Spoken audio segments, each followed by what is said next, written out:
ఈరోజు 15వ తారీఖు జూన్ మాసం 2024. ఈనాడు పుణ్యభూములు రాసినటువంటి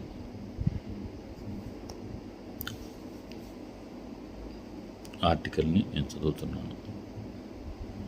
జగన్ మొసలి కన్నీరు. చేసిన పాపం గోచులో పెట్టుకుని కాశీకి పోయి హరిహర అన్నాడట వెంకటకుడొకడు. జగమెరిగిన జనకంటకుడు జగన్మోహన్ రెడ్డి మాటలు అలాగే ఉన్నాయి. ఎన్నికల్లో ఏమైందో తెలియదు, ఏం జరిగిందో దేవుడికే తెలియాలి అంటూ కొద్ది రోజులుగా ఆయన ఎడాపెడా గుండెలు పాతుకుంటున్నాడు.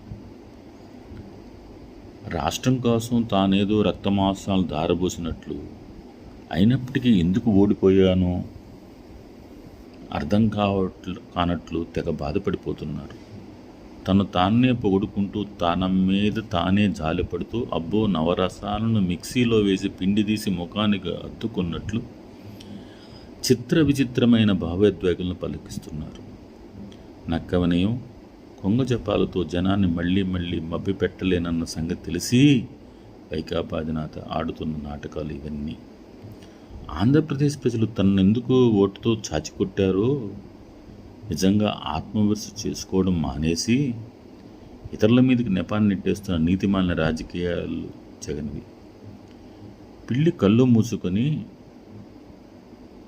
పాలు తాగుతూ తనను ఎవరూ చూడటం లేదు అనుకుంటుందట. జగన్మోహన్ రెడ్డి ప్రవర్తన అందుకు తక్కువేమీ కాదు. ఏపీని ఉద్ధరించిన అవతార పురుషుడుగా తానే మెచ్చుకొని మేకతోలు కప్పుకుంటున్న జగన్ చరిత్ర ఏమిటో, అరాచకాలతో పాటు అవినీతిలోనూ ఆరితేరిన వ్యక్తిగా దశాబ్ద క్రితమే దుష్కీర్తి కిరీటాన్ని అలంకరించుకున్నారు జగన్. అలాంటి ఆయన ప్రజానాయకుడిగా అవతారమెత్తి ప్రతిపక్ష నేతగా జనంపై వరాల జల్లు కురిపించి ఓట్లు వేయించుకుని 2019లో అధికారంలోకి వచ్చారు. ఆపై ముఖ్యమంత్రిగా కాకుండా కరడుగట్టిన ఫ్యాక్షనిస్ట్గానే వ్యవహరించి విపరీతమైన ప్రజా వ్యతిరేకతను మూటకట్టుకున్నారు. నిస్సహాయత కొద్దీ జగన్ పెడపాలను 5 ఏళ్ల పాటు మౌనంగా భరించిన ప్రజలు వైకాపా తమ వ్యతిరేకత ఓటు రూపంలో చూపించారు. ఫ్యాన్ 3 రెక్కలను విరిచేసి కృష్ణా గోదావరి పెన్నా నదుల్లో విసిరుగొట్టారు. స్వీయ అపరాధాలే తన ఓటమికి కారణాలయ్యాయని వైకాపా వర్గాలే ఒప్పుకుంటున్నాయి. నోరెత్తిన వారిపై బండ బూతులు మూకుతాడులు చేయడం, తప్పుడు కేసులు బనాయించడం, కటాకటాల్లో తోయించడం వంటివి తమ కొంప ముంచాయని జగన్ అభిమానులే సామాజిక మాధ్యమాల్లో గొల్లుమంటున్నారు.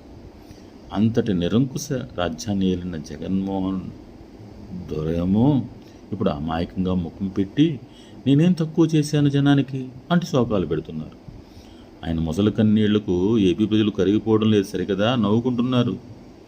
చింత చచ్చినా పులుసు సావలేదని చేత్కరిస్తున్నారు. ఖండకావరం కళ్ళు మూసుకుని భస్మాసురుడు వరమిచ్చిన పరమశివుడి తలపైనే చేయబట్టిపోయాడు. అంతలా ఎగిరెగిరిపడిన వైకాపా అధినేత అధికార గర్వం తలకెక్కింది. ఆ మత్తులో చెత్త పనులతో జనాన్ని చెండుకు తిన్నారు. ఇసుక నుంచి మద్యం వరకు ఎక్కడెక్కడ అక్రమాలు గేట్టెత్తారు. 98% హామీలు అమలు చేసేసానంటూ పచ్చి అబద్ధాలు ఆడుతూ ప్రజలు నిలువునా ముంచేశారు. అమరావతిని సర్వనాశనం చేసిన జగన్ పోలవరాన్ని పట్టున పెట్టుకున్నారు. పరిశ్రమల పీకనుల యువతకు ఉద్యోగ ఉపాధి అవకాశాలు లేకుండా చేశారు. గుంతల రోడ్లలో వాహనదారుల ప్రాణాలు పోతుంటే అలాగే వేడుకు చూశారు. విషపూరితమైన మద్యం బ్రాండ్లతో ప్రజారోగ్యాన్ని జబ్బుల పాలు చేశారు. జాబ్ క్యాలెండర్ పేరిట ఉద్యోగులు ఊరించి చివరకు మొండి చేయి చూపించి వారు ఉసురు పోసుకున్నారు. పేదల కడుపు నింపే అన్న క్యాంటీన్లను కూడా మూసేయించిన జగనన్న పాపాల గురించి చెప్తే చిత్రగుప్తుడి చిట్టా అయినా సరిపోదు. అందువల్లే శ్రీకాకుళం నుంచి చిత్తూరు వరకు అందరూ కూడబలుక్కున్నట్లు ఓట్టేసి వైకాపాని తరిమేశారు. తన పాతకాలు ఘాతకాల పట్ల పశ్చాత్తాప భావన లేని జగన్ ఏమో ఊరికే జనాన్ని ఆడిపోసుకుంటున్నారు. ఏపీ ప్రజానీకంలో తన పట్ల యావగింపును తానే ఇంకా పెంచుకుంటున్నారు. అభివృద్ధిని పరుగులు తీయించడం ద్వారా రాష్ట్ర ఆదాయాన్ని పెంచడం ప్రభుత్వ బాధ్యత. ఆ పని మానేసి లక్షల కోట్ల రూపాయలు అప్పులు చేసిన జగన్ ప్రభుత్వం ఏపీ బతుకు తలారిగా తయారైంది. సంక్షేమ పథకాల ద్వారా సామాన్యులకు అండగా ఉండటం ప్రభుత్వ కర్తవ్యం. మన దేశంలో ఎన్నో ఏళ్ళ నుంచి అలాంటి పథకాలు అమలవుతున్నాయి. కానీ జగన్ ఏ స్థాయిలో ప్రచారం చేస్తున్నారంటే తాను వచ్చేదాకా ఏపీలో సంక్షేమ పథకాలు లేనట్లు డప్పుకోకుంటున్నారు. తానేదో రాజు అయినట్లు జన్మంతా తన దయపై ఆధారపడి బతుకుతున్నట్లు టమ్కేసుకుంటున్నారు. ఈ విధంగా ప్రజల ఆత్మగౌరవం ఆయన దెబ్బతీశారు. పని చేయాల్సిన సమయంలో చేతులు ముడుచుకుని కూర్చొని ఆ తర్వాత నంగనాచి కబుర్లు చెప్పేవాళ్ళని ఏమంటారు? ఆ అద్వైత ప్రతిభ జగన్లోనూ పుష్కలంగా ఉంది. మన ప్రభుత్వం అధికారం రాగానే కేంద్రం మెడలు వంచి మరీ ప్రత్యేక హోదాను సాధించడానికి గట్టిగా కృషి చేస్తామని మాట ఇస్తున్నానని 2019 ఎన్నికల ముందు తెగ ఊదరగొట్టారు వైకాపా అధినేత. అన్ని మాటలు చెప్పిన ఆయన సీఎం అయ్యాక చేతులు ఎత్తేశారు. ప్రత్యేక హోదాను తీసుకొచ్చి తీరుతానంటూ తొడగొట్టిన జగన్ 22 మంది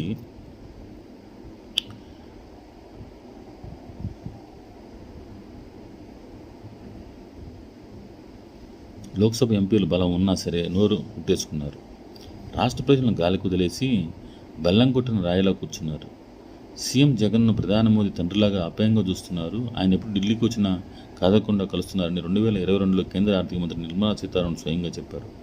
అలా ఢిల్లీకి దత్తపుత్రుడైన జగన్ ప్రత్యేక హోదా కోసం ఎప్పుడైనా గట్టిగా అడిగారా? పార్లమెంట్లో కీలక బిల్లులకు మద్దతు ఇచ్చినప్పుడు రాష్ట్రపతి ఉపరాష్ట్రపతి ఎన్నికల సమయంలోనూ మాట మాత్రంగా ఆయన ప్రత్యేక హోదా గురించి కేంద్రం గుర్తు చేశారా? లేదే. అలాంటప్పుడు జగన్ ఇప్పుడు తగుదనమ్మా అంటూ బయటకు వచ్చి ప్రత్యేక హోదా అడగకపోవడం చంద్రబాబు చేసిన మరో పాపమని సూక్తి ముక్తావులు అనిపిస్తున్నారు. కళ్ళు మూసుకున్న రాష్ట్రాన్ని 5 ఏళ్లు పాలించి కాదు కదా పీడించి జనం చేతిలో చావు దెబ్బతిన్న తర్వాత కూడా వైకాపా అధినేతలు మార్పు రాలేదు. ప్రతిపక్ష హోదా సైతం దక్కనంత దారుణమైన పరాజయాన్ని చూసినా ఆయన పెదవు బుద్ధుకోలేదు. అది ఏపీ దౌర్భాగ్యం. నాయకుడు అనే వ్యక్తి ఎలా ఉండకూడదు అనడానికి జగన్ ప్రబల నిదర్శనం. ఈ ఆర్టికల్లు ఈనాడు పేపర్లో రాశారు. దీన్ని నేను చదివాను. చదివి మీరు చదవండి, మీరు వినండి. విని నా గొంతు కానీ నా మాట తీరు కానీ ఏదన్నా ఉన్నట్లయితే మార్చుకొని చూస్తాను. ఉంటా.